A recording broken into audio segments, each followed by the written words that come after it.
So through this coursework, I learned a lot about sign language.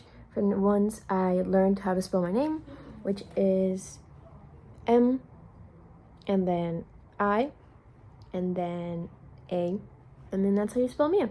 So you have to, for the M, you have to tuck your thumb under these three, and then you have to cover those three with your thumb, and then raise your pinky, and then finally just tuck in these fingers and then point at yourself with your thumb. So then that's how Mia goes.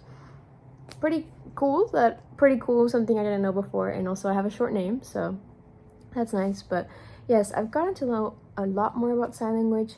For one, I didn't know that as, kind of in the language acquisition process, children that are learning sign language will babble with their hands to make signs and stuff, in the same way that children that are learning verbal language acquisition will verbally babble, which is really cool when you think about it in like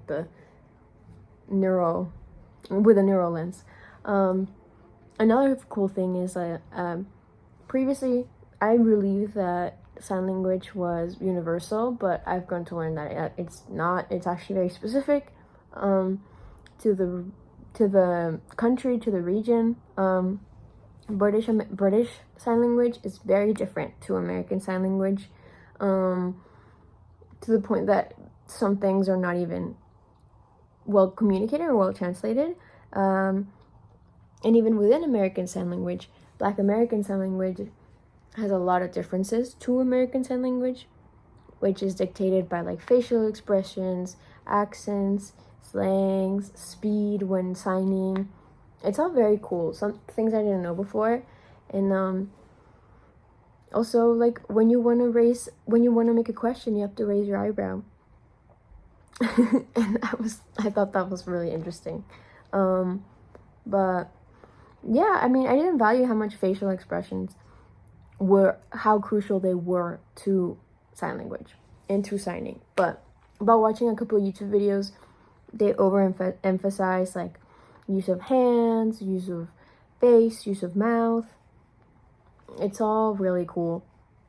But learning about this has dismantled some of my ignorance that I had, willful ignorance. I was never really exposed to sign language growing up, so I didn't know much about it. But I've come to appreciate it in the same way I've come to appreciate other languages that I've learned about.